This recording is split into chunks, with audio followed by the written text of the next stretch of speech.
올바른 부름이 아니면 가지 않는다. 제자 진대가 말했다. 선생님이 제후를 만나보지 않는 것은 사소한 지조에 집착하는 행동입니다. 지금 한번 만나보시면 크게는 그를 왕자가 되게 하고 작게는 패자가 되게 할 수 있습니다.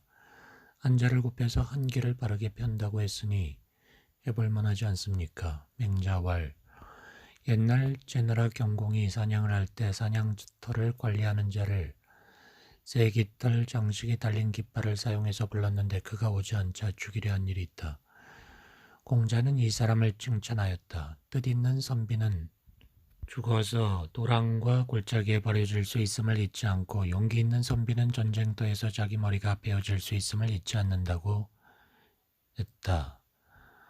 공자께서 사냥터를 관리하는 자의 어떤 점을 높이 샀겠느냐. 자신을 부르는 것이 옳은 방법이 아니기에 불러도 가지 않았던 것이다. 그런데도 어떻게 내가 합당한 부름을 기다리지 않고 갈 수가 있겠는가.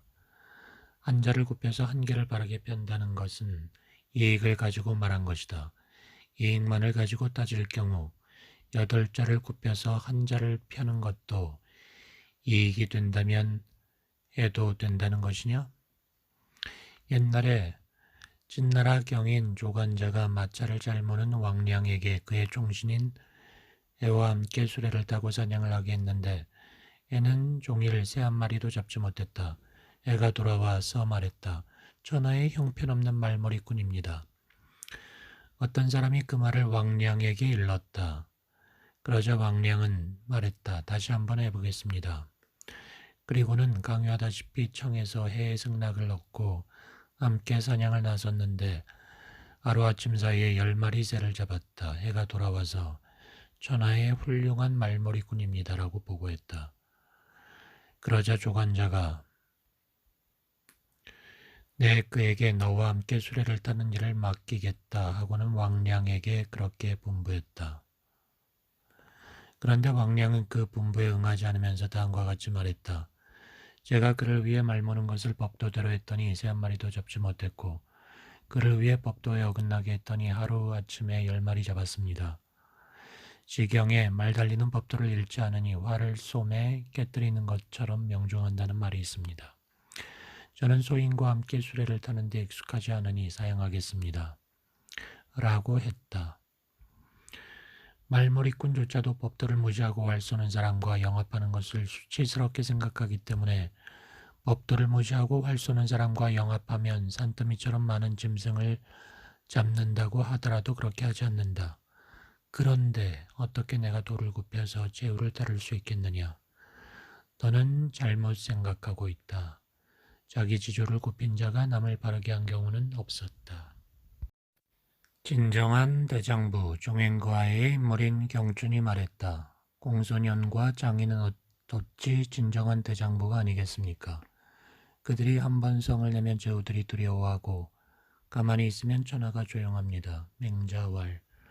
그들이 어찌 대장부일 수 있겠느냐. 그대는 예를 배우지 않았는가. 남자가 관리를 치를 때에는 아버지가 훈계를 한다. 여자가 시집을 갈 때는 어머니가 훈계하는데 시집가는 딸을 문간까지 전송하면서 다 이르기를 나는 시집에 가거든 반드시 공경하고 삼가해서 남편의 뜻을 어기지 말라고 한다. 순종하는 것을 올바른 것으로 여기는 것은 아녀자의 도리이다. 천하의 넓은 집에 살고 천하의 올바른 자리에 서서 천하의 큰 길을 걸어간다. 관직에 등용되었을 때에는 백성들과 함께 그 길을 걸어가고 관직에 등용되지 못했을 때에는 홀로 그 길을 걸어간다. 부귀해져도 마음이 동요되지 않고 빈천한 상황에 처해도 의지가 변함이 없고 위세와 무력에도 지조를 굽히지 않는다. 이런 사람을 대장부라고 한다. 선비와 벼슬살이 위나라 사람인 주소가 물었다. 옛날에 군자는 벼슬을 했습니까? 맹자왈. 벼슬을 했소. 전해 오는 기록에 공자는 석 달이 되도록 섬길 군주가 없으면 어쩔 줄 몰라 했고 국경을 벗어나 다른 나라로 갈 때는 반드시 예물을 싣고 갔다고 했고 또 공명의는 옛날 사람은 어떤 사람이 석 달이 되도록 섬길 군주가 없으면 그를 위문했다 라고 합니다. 주소가 물었다. 석 달이 되도록 성길 임금이 없으면 위문한다는 것은 지나치게 성급한 게 아닙니까? 맹자월. 선비가 직위를 잃는 것은 제후가 나라를 잃는 것과 같소. 예에 따르면 제후는 친히 밭갈이에 참여해 제사에 바칠 곡식을 되었고, 부인은 외를 쳐 실을 뽑아 제사 때 입는 옷을 만든다. 제사에 바칠 희생이 제대로 자라지 않고 음식이 정결하지 않고 제복이 마련되지 않으면 제사를 지낼 수 없다. 라고 했소. 선비도 또한 제사에 바칠 곡식을 마련할 밭이 없으면 제사를 지내지 못하오. 제사에 쓸 짐승과 그릇 그리고 옷이 마련되지 않아 제사를 못 지낸다면 연회도 열 수 없게 될 것이니 위문할 만하지 않겠소. 주소가 물었다. 공자께서 국경을 벗어나 다른 나라로 갈 때 반드시 예물을 싣고 가신 것은 어째서입니까? 맹자왈. 선비가 벼슬하는 것은 농부가 밭을 가는 것과 같소. 농부가 어떻게 국경을 벗어나 다른 나라로 갈 때 농기구를 버리고 가겠소. 주소가 물었다. 저의 진나라도 벼슬을 살만한 나라이지만 벼슬하는 것이 그토록 급하다는 말을 들어본 적이 없습니다.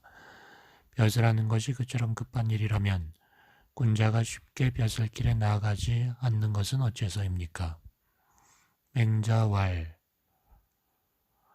아내가 태어나면 그가 자라서 장가들 수 있게 되기를 바라고 여자가 태어나면 그녀가 자라서 시집갈 수 있게 되기를 바라는 것은 부모 마음인데 모든 사람은 이런 마음을 지니고 있어. 그렇지만 부모의 말씀과 중매인의 소개를 기다리지 않고 땅구멍을 뚫고 서로 들여다보며 담장을 넘어 서로 어울리면 부모나 나라 사람들이 모두 그들을 천하게 여깁니다. 옛사람들은 벼슬하기를 원하지 않은 것이 아니었지만 또한 올바른 방법을 따르지 않는 것도 싫어했습니다. 올바른 방법을 따르지 않고 벼슬길에 나아가는 것은 땅구멍을 뚫고 서로 들여다보는 것과 같은 경우죠. 선비의 역할. 제자 팽경이 물었다. 뒤따르는 수레 수십 대와 따르는 사람 수백 명을 거느리고 제후들을 찾아다니며 밥을 얻어먹는 것은 너무한 일이 아닐까요? 맹자왈. 올바른 방법에 의한 것이 아니면 한 그릇의 밥이라도 남들로부터 받아서는 안 된다. 올바른 방법에 의한 것이라면 순임금이 요임금에게서 천하를 물려받은 것도 지나친 것이 아니다. 너는 우리들이 너무하다고 생각하느냐? 팽경이 말했다. 그런 말이 아닙니다. 선비가 하는 일 없이 얻어먹기만 하는 것이 옳지 못하다는 것입니다. 맹자왈. 네가 각 사람들이 이룬 성과들을 서로 융통시키고 각 사람들이 하는 일을 교역하게 해 남는 것으로 부족한 것을 보충시키지 않으면 농부에게는 곡식이 남아돌고 여자들에게는 삼배가 남아돌 것이다. 그러나 네가 그것들을 융통시키면 목수와 수레 만드는 사람이 모두 너에게서 먹을 것을 얻을 수 있게 된다. 어떤 사람이 집에 들어가서는 효도하고 밖에 나가서는 어른을 공경하고 선왕의 도를 지키고 후대의 학자들에게 그것을 전하는 일을 하는데도 너에게서 먹을 것을 얻을 수 없다고 해보자. 너는 어째서 목수와 수레를 만드는 사람은 존중하면서 인위를 실천하는 사람은 경시하느냐? 팽경이 말했다. 목수와 수레 만드는 사람은 그 목적이 먹을 것을 구하는 것입니다. 군자가 도를 실천하는 것도 목적이 먹을 것을 구하는 것입니까? 맹자왈. 너는 어째서 그 목적을 따지는가? 네가 보기에 어떤 사람이 공로가 있어서 먹여줄 만하면 그 사람을 먹여주는 것이다. 도대체 너는 그 사람이 지닌 목적을 보고 먹여주느냐? 그렇지 않으면 그 사람이 이룬 공로를 보고 먹여주느냐? 팽경이 말했다. 저는 그의 목적을 보고 먹여줍니다. 맹자왈. 어떤 사람이 너희 집 기와를 부수고 담벼락 장식에 낙서를 하지만 그의 목적이 너에게서 먹을 것을 얻으려는 것이라도 그대는 먹여주겠는가? 아닙니다. 맹자왈. 그렇다면 너도 그 사람이 가진 목적을 보고 먹여주는 것이 아니다. 그가 이룬 공로를 보고 먹여주는 것이다. 왕도 정치를 하려는 송나라의 걱정. 만장이 물었다. 송나라는 작은 나라입니다. 이제 왕도 정치를 하려고 하는데 제 나라와 초나라가 그것을 싫어해 침공한다면 어떻게 해야 할까요? 맹자왈. 당왕이 박에 살 때 갈나라와 이웃하고 있었는데 갈나라 군주가 방탕하게 지내며 제사를 지내지 않자 당왕이 사람을 보내어 어째서 제사를 지내지 않는가 하고 물었다. 대답하기를 제사에 바칠 희생이 없기 때문입니다 라고 했다. 그래서 당왕이 사람을 시켜 소와 양을 보내주었다. 그러나 갈나라 군주는 그것을 잡아먹었다. 당왕이 다시 물었다. 어째서 제사를 지내지 않는가? 그러자 대답하기를 제사에 바칠 곡식이 없기 때문입니다 라고 했다. 당왕이 박에 거주하는 사람들에게 그곳에 가서 농사를 지어주게 하고 늙은이와 어린 아이들에게는 농사 짓는 사람들에게 밥을 나르게 하였다. 그러나 갈나라 군주는 그의 백성을 거느리고 술과 밥과 기장밥 그리고 쌀밥을 나르던 사람들을 가로막아서 빼앗고 순순히 내주지 않는 사람은 죽여버렸다. 어린아이가 기장밥과 고기를 가져갔는데 갈나라 군주는 그 어린아이를 죽이고 빼앗았다. 서경에서 갈나라의 군주가 자신을 먹여주는 사람을 원수로 대했다는 것은 이걸 말한 것이다. 당왕은 갈나라 왕이 그 어린아이를 죽였기 때문에 갈나라를 정벌했으므로 천하 사람은 모두 당왕이 천하의 불을 탐내서 그렇게 한 것이 아니라 평범한 백성들을 위해 원수 갚은 것이다라고 했다. 당왕이 정벌을 시작할 때 갈나라로부터 시작해 11차례의 정벌을 했지만 천하의 그를 대적할 자가 없었다. 동쪽을 향해 정벌하면 서쪽의 이민족이 원망했고 남쪽을 향해 정벌하면 북쪽의 이민족들이 원망하며 말하기를 왜 우리들을 나중에 정벌하려고 하시는가 라고 말했다. 백성들이 그를 바라기를 가뭄에 비를 바라는 것 같았다. 전쟁 중인데도 시장으로 교역하는 사람들이 계속 이어졌고 밭을 가는 사람이 변함없이 일을 했다. 그 나라의 군주를 벌주고 백성들을 위로하니 때맞춰 단비가 내리는 것 같아 백성들이 기뻐했다.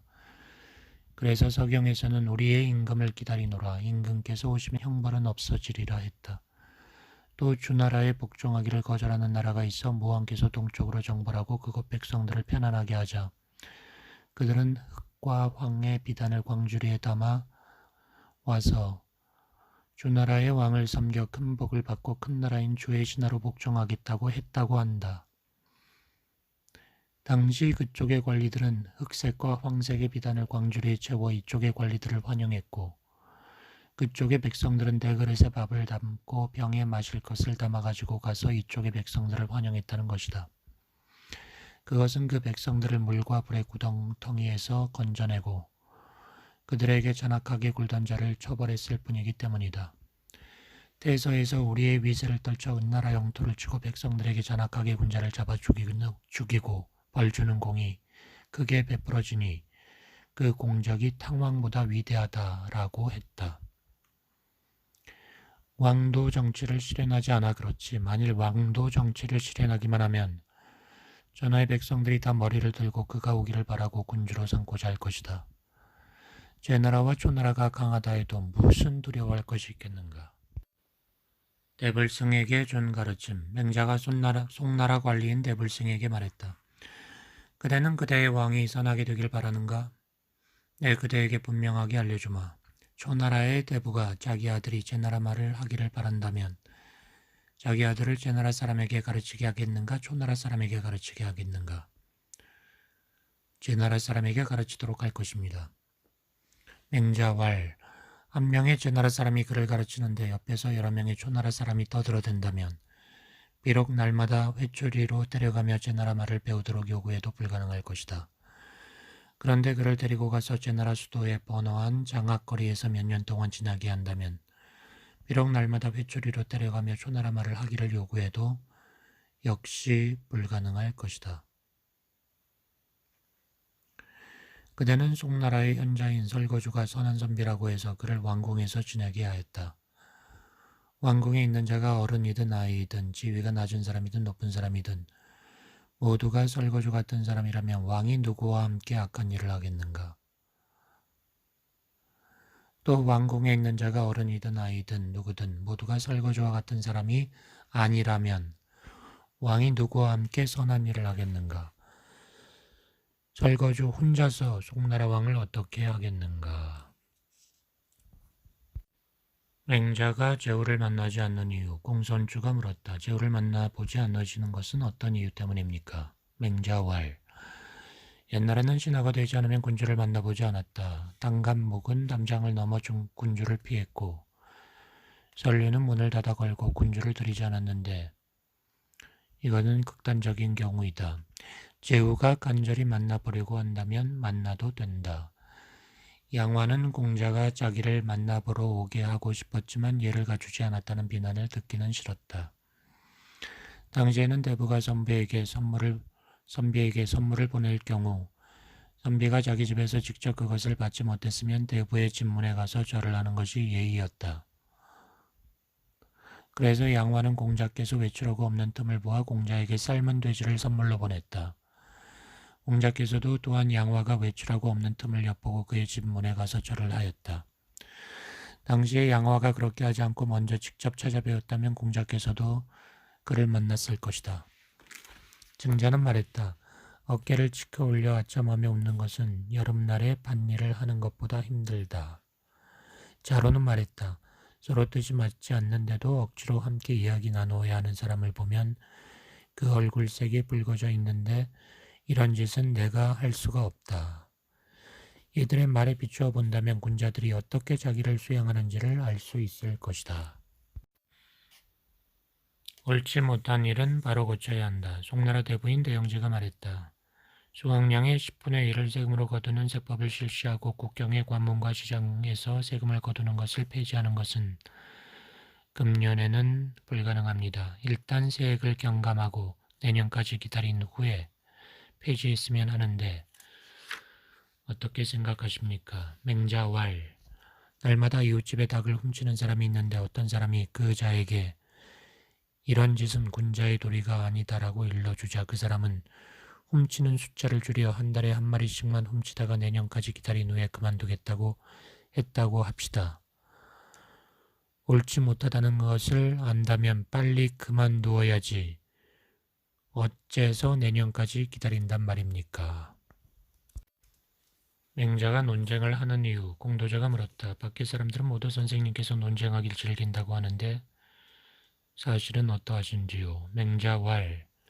내가 어찌 논쟁하기를 좋아하겠는가? 나는 어쩔 수 없어서 그렇게 하는 것이다. 천하의 사람이 살아온 것이 오래되었는데 한 번 다스려지면 한 번 어지러워지곤 했다. 요임금의 시대에는 물이 영리의 나라 한가운데로 범람하여 뱀과 용이 그곳에서 서식하자 백성들이 정착할 수 없어서 낮은 지대에 있는 사람은 나무에 둥지를 들고 높은 지대에 있는 사람은 땅굴을 파서 살았다. 서경에서 큰 물이 나를 경각시켰다고 했는데 그건 홍수를 말하는 것이다. 그래서 순임금이 우에게 물을 관리하게 했다. 우는 땅의 물길을 파서 바다로 흘러들게 했고 뱀과 용을 몰아 수초 우거진 못으로 내쳤다. 물이 양쪽 기슭 사이로 흘러갔으니 양자강과 회수, 하수와 한수가 그것이다. 위험과 장애가 멀어지고 새와 짐승들이 사람을 해치는 일이 없어진 뒤에 사람들이 평지를 얻어서 살게 되었다. 요임금과 수임금이 돌아가시자 성인의 도가 쇠퇴하고 폭군들이 연이어 나타나 백성들의 집을 헐어서 못을 만들므로써 백성들이 편안히 살 곳이 없게 되었다. 또 전답을 무너뜨리고 정원을 만들어 백성들이 제대로 입고 먹지 못하게 했다. 잘못된 학설과 포악한 행위가 또다시 생겨났으며 정원과 목과 늪이 많아지자 새와 짐승들이 모여들게 되었다. 주왕의 시대에 천하는 다시 혼란스러워졌다. 주공이 모왕을 도와 폭군주를 죽였으며 엄나라를 정벌하고 3년 뒤에 그 군주를 죽이고 주가 총애하던 비렴을 바닷가로 몰아내 죽였는데 나라를 멸망시킨 것이 50개국이었고 범과 표범, 코뿔소, 코끼리 같은 맹수들을 몰아서 내쫓자 천하 사람들이 기뻐하였다. 서경에서는 이에 대해 크게 빛나도다 문왕의 계획이여 위대하게 이으셨도다 무왕의 공적이여 우리 구세 사람들을 깨우쳐 주시되 모두 올바른 도로 하시고 결함이 없게 하셨도다 라고 했다. 그러나 다시 세상이 쇠퇴하고 도가 희미해져 잘못된 학설과 포악한 행위가 일어났으니 신하인데 그 군주를 죽이는 자가 있었고 자식인데 아비를 죽이는 자가 있었다. 공자는 이런 쇠퇴를 걱정하여 춘추라는 역사서를 지었다. 춘추 같은 역사서를 쓰는 것은 본래 천자가 하는 일이다. 그래서 공자는 나를 이해하게 하는 것도 오직 춘추일 것이고 나를 비난하게 하는 것도 춘추일 것이다 라고 말했던 것이다. 성인인 왕이 나오지 않자 제후들이 방자하게 굴고 초야 선비들은 제멋대로 떠들어대고 양주와 목적의 학설이 천하를 채워 전하의 주장들이 양주로 귀착되지 않으면 목적에게 귀착되었다. 양주는 이기적으로 자기만을 위할 것을 위하를 주장하였는데 이것은 군주의 존재를 부정하는 것이고 목적은 겸해를 말하는데 이것은 어버이를 부정하는 것이다. 어버이를 부정하고 군주를 부정하는 것은 금수와 같다. 공명의가 말하기를 왕의 주방에 살찐 고기가 있고 마곡간엔 살찐 말이 있는데 백성들은 굶주린 기색이 있고 들에는 굶어 죽은 시체가 있으니 이것은 짐승을 몰아 사람을 잡아먹게 하는 것과 같다고 했다. 양주와 목적의 악설이 사라지지 않으면 공자의 도가 드러나지 못할 것이니 이것은 잘못된 악설이 백성들을 기만하고 인위를 막아버리는 것이다. 인위가 막히면 짐승을 몰아 사람을 잡아먹게 하고 끝내 사람들이 서로 잡아먹게 될 것이다. 나는 이것을 걱정하여 성인들의 도를 보호하고 양주와 목적의 학설을 막으며 도리에 넘어서는 말을 추방하여 잘못된 학설을 주장하는 자가 생겨나지 않게 하는 것이다. 그런 잘못된 말들은 마음에서 생겨나 일에 해를 끼치게 되며 정치하는 중에 횡행하면 국가의 대사를 망치게 된다. 성인이 다시 살아나더라도 내 말을 따르실 것이다. 옛날에 우임금이 홍수를 제압하자 천하가 평온해졌고 주공이 오랑캐를 정벌하고 맹수를 몰아내자 백성들이 편안하게 되었고 공자가 춘추를 짓자 인륜을 어긴 신하와 아들들이 두려워하게 되었다. 지경에 이르기를 서쪽 오랑캐와 북쪽 오랑캐를 치고 남쪽 초나라와 서나라를 응징하니 누구도 감히 우리에게 대적하지 못한다라고 했다. 어버이를 부정하고 군주를 부정하는 자는 주공도 응징했을 것이다. 나 역시 사람들의 마음을 바로잡고 옳지 못한 악설을 종식시키며 잘못된 행위를 막고 도리를 넘어선 말을 내쳐 오임금과 주공, 공자 세 분 성인의 일을 계승하려는 것이지. 어찌 논쟁하기를 즐겨서 그렇게 하는 것이겠는가. 나는 어쩔 수 없어서 그렇게 하는 것이다. 양주와 목적을 물리칠 수 있는 자는 성인의 도를 따르는 사람이다. 진중자의 청렴함. 제나라의 장수 광장이 말했다. 진중자는 어찌 실로 청렴한 선비가 아닙니까? 오릉에 살 때 사흘 동안을 먹지 못해서 귀가 들리지 않고 눈이 보이지 않았습니다. 우물가에 있던 오얏나무에는 벌레 먹은 열매가 반이 넘었는데 진중자는 기어가서 떨어진 오얏을 주워 먹고 3번을 삼킨 후에 귀에 들리는 것이 있고 눈에 보이는 것이 있게 되었다고 합니다. 맹자왈. 제나라의 선비 중에서 나는 반드시 진중자를 여러 손가락 중에 엄지손가락으로 여기오. 그렇지만 중자가 어떻게 청렴한 사람일 수 있겠소? 중자가 추구하는 그런 지조를 충족시키려면 지렁이가 되고 나서야 가능할 것이오. 지렁이는 위에서는 마른 흙을 먹고 아래에서는 땅속의 흐린 물을 마십니다. 중자가 사는 집이 백이 같은 현자가 지은 집인지 아니면 도적과 같은 도적이 지은 집인지, 그가 먹는 곡식이 백이가 기른 것인지 아니면 도적이 기른 것인지, 이것은 알 수 없는 것이오. 광장이 말했다. 그게 뭐가 문제가 되겠습니까? 그는 손수 신발을 짜고 보이는 길쌈을 해서 곡식과 바꿉니다. 맹자왈. 중자는 제나라에서 대를 이어 벼슬을 해온 집안 사람으로 형인 대가 개 지역에서 나는 수확을 복록으로 받는 것이 만종이나 되오. 그런데 형이 받은 녹이 의롭지 못하다고 해서 그것을 먹지 않고 형이 사는 집이 의롭지 못하다고 해서 그곳에 거처하지 않았소. 그래서 형을 피하고 어머니를 떠나 오릉에 산 것이오. 언젠가 형의 집에 돌아왔는데 어떤 사람이 그의 형에게 살아있는 거위를 선물로 보내오자 이맛살을 찡그리며 이 꾀꾀거리는 것을 어디에 쓸 것인가 라고 했소. 그 뒤 어느 날 그의 어머니가 그 거위를 잡아서 그에게 먹였소. 그때 마침 형이 밖에서 돌아와서는 이것이 꾀꾀거리는 거위 고기이다라고 하자 중자는 밖으로 나가 그걸 토해버렸다고 합니다. 어머니가 주는 것은 먹지 않으면서 아내가 주는 것은 먹었고 형의 집에서는 살지 않으면서 오릉에서는 살았는데 이러고도 오히려 그가 지조를 완벽하게 관철시켰다고 할 수 있겠소? 중자 같은 사람은 지렁이가 되어야만 자기의 지조를 관철시킬 수 있을 것이오.